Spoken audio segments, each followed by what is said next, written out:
Alors, pour rentrer dans les détails du parcours, des parcours à faire pour courir à Bruxelles, donc dans les trois que j'ai renseignés du coup sur cette page, donc il y en a un qui démarre ici à Rouge-Cloître et vous devez du coup prendre un chemin. Bon, vous suivez le chemin qui est ici, le long de l'étang Chabot, et normalement vous devriez arriver après sur un autre chemin qui peut vous emmener tout droit et après vous pouvez un peu varier le parcours pour aller jusque aux étangs de Boisfort. Donc ici, là, vous pouvez soit revenir en arrière sur vos pas, soit en prenant un autre chemin dans la forêt de Soigne. Donc là, les chemins sont assez nombreux quand même. Là, je pense que sur la carte, on voit pas tout encore. Il y en a qui sont pas répertoriés. Il y a vraiment, vraiment de quoi faire en partant de Rouge-Cloître. Ensuite, là, vous allez avoir 4 km 7 aller. Et du coup, ça vous fera un parcours de 10 km s'il faut revenir sur vos pas. Ensuite, vous pouvez pousser jusqu'à ce que je disais, la Drève de Lorraine, ici. Du coup, là, ça vous fera un parcours de 10 bornes, mais par contre, il va falloir revenir après sur le pas jusqu'au point de départ si vous avez besoin de revenir là-bas. Si vous faites tout en transport, vous reprenez les transports ici, vous revenez chez vous ou ailleurs. Voilà. Ensuite, pour le deuxième parcours, le parcours au bois de la Cambre. Donc là, il y a deux parcours. Là, j'ai trouvé pas mal de fois, en fait, quand j'habitais là-bas. Voilà, il y a le parcours classique, du coup, c'est le tour complet euh, du bois de la Cambre. Donc, c'est vraiment faire tout le tour euh, par cette route-là qu'on voit ici. Donc là, ça sera du trottoir ou du bitume. Donc, ça sera... Il me semble pas qu'il y ait les voitures le dimanche, mais par contre, le reste de la semaine, il y aura des voitures et ça va être un peu ennuyant, je trouve, cette partie-là, cette portion ici. Après, moi, ce que je vous conseillerais, c'est soit de faire donc soit la grande boucle qui fait, je pense que ça doit faire peut-être dans les 5 km si vous suivez tout cet itinéraire-là, clac, vous passez ici, etc., tout droit, et vous revenez ici. Là, ça vous fera 5-6 km. Et ensuite, si vous décidez de couper, je trouve que c'est beaucoup plus sympa pour le coup. Vous passez ici, et une fois arrivé ici, vous allez soit par ce petit chemin ici, ou vous pouvez même recouper ici, etc. Vous pouvez faire un peu du slalom au plein milieu du bois de la Cambre, donc c'est vraiment pas mal. Et ensuite, vous repassez devant, ici, devant le lac, et là, il y a une super vue sur le chalet Robinson, donc du coup, ce que je mettais dans l'article. Ça peut être vraiment sympa. Vous contournez par là, et si vous allez tout droit, en fait, sur cette route, là, vous allez trouver des appareils, en fait, des sortes de, ouais, des appareils de musculation, barre de traction, vous pouvez faire aussi il me semble, pour faire les biceps, non pas les biceps, les pectoraux, voilà. Vous avez deux trois machines en fait sur le chemin. Donc ça c'est sympa. Tac tac tac. Ensuite, si vous voulez courir au parc du Cinquantenaire, qui se trouve juste ici, le parc du Cinquantenaire, c'est assez, je dirais que c'est quand même plus urbain, mais c'est quand même vraiment sympa si on habite en ville, en centre-ville, et que du coup on n'a pas d'autres endroits où aller courir. Euh, Moi, je pense que ça peut être vraiment une bonne option. Alors, vous avez deux tours. Vous avez le grand tour, du coup, qui fait 2,5 km. Donc, soit vous décidez en fait de le faire à l'extérieur, donc là, il y a une piste cyclable, ou sinon, vous pouvez le faire à l'intérieur, où c'est un chemin gravillonné.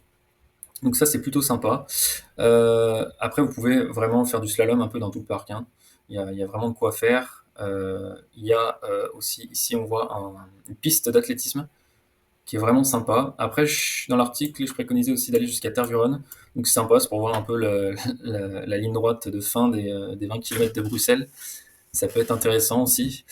C'est vrai que si on continue ensuite beaucoup plus bas, en longeant ici, là on arrive au parc de la Woluwe, et c'est vraiment sympa aussi, c'est assez rural. Et, ouais, donc c'est à recommander, mais après, par contre, il va falloir refaire la montée en sens inverse. Il me semble qu'il y a à peu près 1 km de montée. C'est correct, on va dire, c'est pas une montée ultra ultra dure non plus. Alors maintenant, on peut passer au Parc Royal. Le Parc Royal, c'est vraiment un spot pour pas se prendre la tête du tout.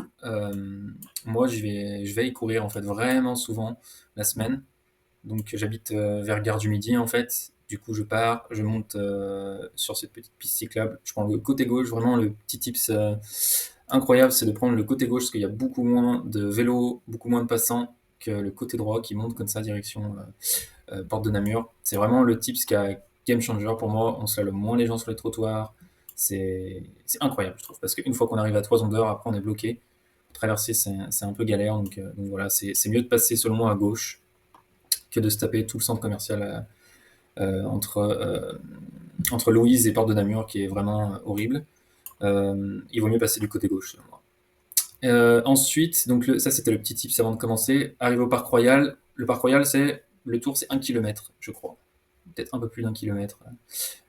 Si on fait vraiment tout au bord comme ça. Bon, évidemment, pas courir sur les trottoirs, mais courir à l'intérieur du coup.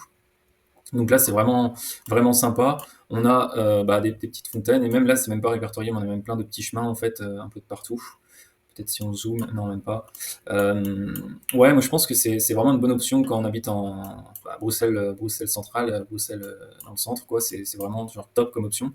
Et même entre midi et deux, si on a besoin d'un peu de verdure et tout, c'est rapide, on y va, on fait, je sais pas, entre 3 et 5 tours, et hop, on revient en marchant chez soi. Enfin, vraiment, si on habite pas loin, c'est génial, je trouve. Pour prendre l'air, c'est top. Donc ça, c'est ce que j'ai mis plus ou moins dans l'article, hein, c'est assez simple. Ensuite, les étangs d'Ixelles. Donc là, si on dézoome, hop, ici. Donc là, si on habite vers Place Flaget, c'est assez sympa parce que c'est pas loin aussi du bois de la Cambre, hein, si on a envie de varier, et de l'abbaye de la Cambre aussi. Donc là, en gros, c'est assez simple, hein, c'est juste faire le tour. Soit on peut faire le tour comme ça, hop, dans l'autre sens, etc. Et c'est assez rafraîchissant, c'est plaisant, surtout en été de courir ici. Alors, pour les horaires, je pense qu'il faut vraiment privilégier tôt le matin, soit si vous êtes lève tôt, 6 h du matin et 7 h 30. Et le week-end, pareil, assez tôt le matin, jusqu'à 9 h, 10 h, ça va.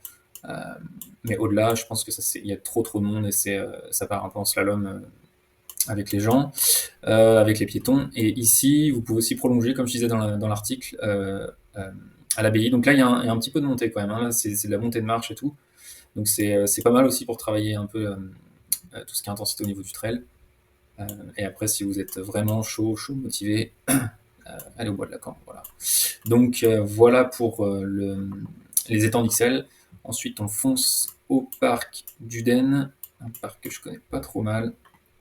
En fait, il est mitoyen avec le parc de Forêt. Donc là, ces deux parcs-là, surtout le parc d'Uden, c'est un parc qui monte. C'est vraiment un parc pour faire des intensités dans les montées. Si on veut faire des intensités dans les montées, mais si c'est pour courir à plat ou courir tranquille, pour moi, ça risque d'être limité dans le sens où vous allez tourner en fait, on le voit ici, vous allez en fait tourner, faire des allers-retours ici, quoi, sur cette zone-là, qui est la zone en fait vers l'altitude 100 qui est plate, mais après le reste, ça descend, ça monte, ça fait que ça. Ici, toute cette portion ici, c'est de la montée. Ensuite, là, on a un replat ici. Et après, si vous redescendez dans ces zones-là, ça redescend vraiment, vraiment fort, fort, fort, pour ensuite remonter plus loin dans le parc. Mais là, ce parc-là est fait vraiment pour les intensités. Donc, il y a aussi une autre montée qui est pas mal, qui est juste à côté du parc, pour faire des intensités. C'est cette montée-là, la rue du Mystère, c'est assez marrant comme nom. Mais pour faire des intensités, c'est top. À partir de cette portion-là, ouais, je dirais même jusqu'en bas, c'est vraiment. Je sais pas le pourcentage, j'irai à vue d'œil. De mon expérience cycliste, je dirais 15%, ouais, 15%, un truc comme ça. Ici, là, on est dans du 15%, je pense. Mais voilà, donc c'est le parc sympa pour faire des intensités en montée. Ensuite, on revient plus sur un parcours accessible. Je dirais le canal Bruxelles-Charleroi, donc c'est tout le canal qui est ici. Vous pouvez soit aller ici en direction du parc de Laeken, qui est vraiment pas mal, ou soit vous allez dans l'autre sens, en direction d'Anderlecht. Moi, c'est ce que je fais, et c'est vraiment sympa. J'ai mis 10 km parce que bon, on peut vite faire 10 bornes en fait sur un parcours aussi plat, qui est assez simple. On se prend pas la tête, on va tout droit, on fait l'aller-retour, voilà. Donc c'est assez sympa. Après, personnellement, moi j'en ai un qui part, du coup, j'habite vers Gare du Midi, du coup, je passe sous le tunnel, et ensuite je rejoins le canal en passant devant la petite île, et là, une route, hop, je rejoins ici le canal, hop, je traverse, et là, du coup, je trace tout droit jusqu'à ce que je vais faire à peu près, je sais pas, pour un parcours de 10 bornes, on va dire 5 km, et après, je fais l'aller-retour. Voilà. Donc là, c'est assez sympa, c'est assez rafraîchissant. L'été, c'est pas mal, on est tranquille et tout, il n'y a pas trop de monde. C'est pour faire des intensités aussi à haute vitesse, c'est sympa parce que c'est une voie verte en fait, pour cyclistes, donc ça peut envoyer du lourd. Et voilà, c'est tout pour moi. J'espère que vous avez bien apprécié cette sélection d'endroits où courir à Bruxelles. N'hésitez pas à commenter juste en dessous de la vidéo, de l'article. Il y a une section commentaires, vous pouvez me faire part de vos remarques, de vos questions. Et je vous dis à la prochaine pour un prochain article. Ciao.